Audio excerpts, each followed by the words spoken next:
It's time for One Card Wednesday, and our tarot card for today is the King of Swords. Now, the King of Swords, he is a smart and intelligent fellow. He loves to use his brain. He's a good problem solver. He's very good at strategy, and he is the master of his mind and his thoughts. So he doesn't allow his thoughts to overwhelm or control them. He knows how to utilize that for his benefit.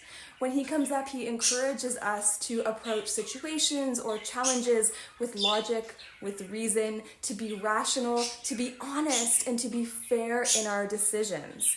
He doesn't want us to just use our words and kind of spew anything that comes out like the Knight of Swords might, but to use our words for what we actually want, to be decisive, to take action on that, and to stand in a position of leadership or authority within that realm.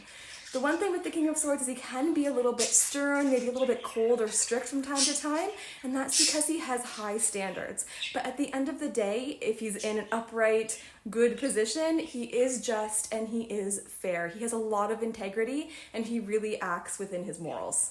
So let's look at some of the symbols in the card. So first and foremost, you can see his sword here. He is holding it. It is upright in a very powerful position. It shows justice, decisiveness, honesty, clarity, being able to take that sword and wield it in a meaningful way. In the background of his throne, you can see some butterflies, and all of the court cards in the Suit of Swords do have butterflies on them, but the butterfly is the element of air, and it represents change and transformation. And if you think about it, what is the one thing in our lives that can bring about probably the most change and transformation from within us? That would be our thoughts, the way we think and the way we speak and what we say to ourselves. So I love that they're on the background here of his throne.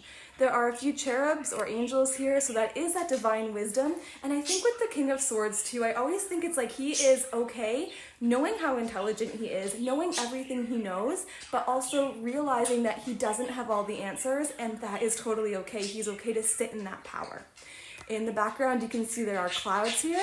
The clouds are usually confusion and fogginess, but they're far removed from him, showing that he has overcome that. He can see through the fog, he can see with clarity.